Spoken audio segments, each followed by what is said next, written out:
Why don't we want our hairs? This question has fallen on every woman's mind at least once. It is a topic that men are a bit more comfortable about, but women are thought to be very careful and manage the perception of beauty. So, where, why and when is the need for first-time hair removal? The history of hair removal dates back to ancient Egypt.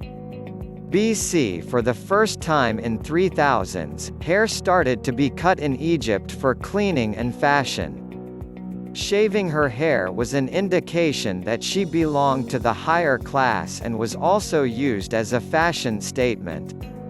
Wigs that could be styled more easily were used instead of the cut hair.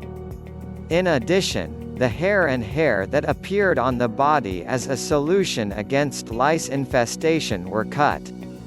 All this hair and hair removal process was done in two ways: shaving the edge with a flat and sharp stone, or waxing with wax.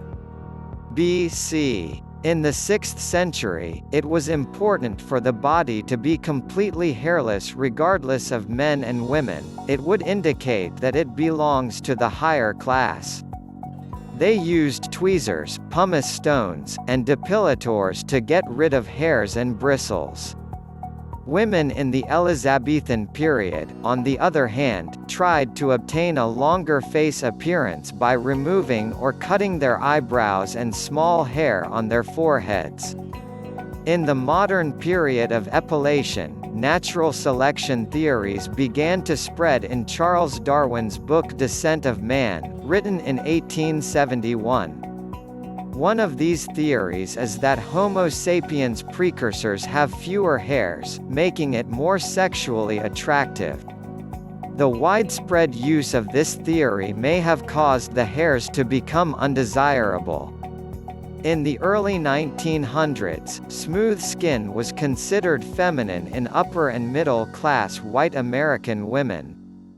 Epilation was promoted through the efforts of 3 different industries: the women's fashion industry, the men's epilation industry, and the women's magazine industry, each of which recognized the new role of women as consumers and trying to make a profit.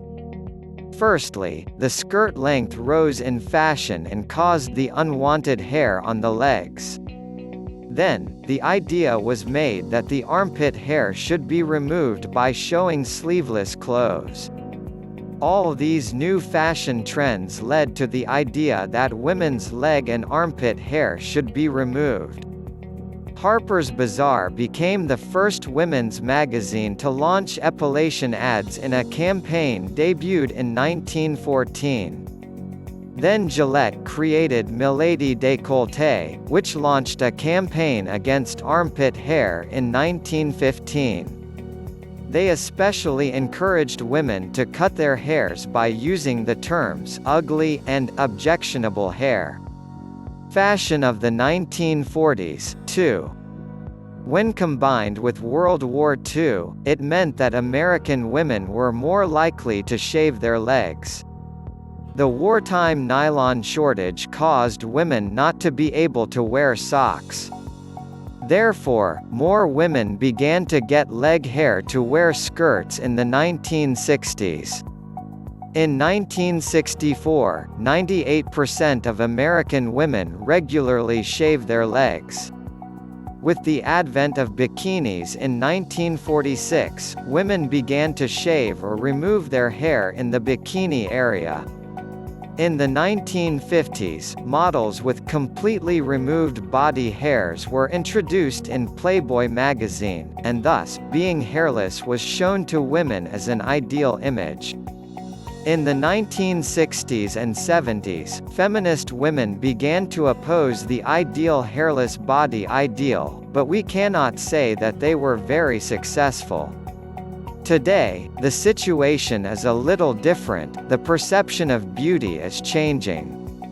Every woman no longer looks hot on the idea of a hairless body, and even refuses to take her armpit or leg hair.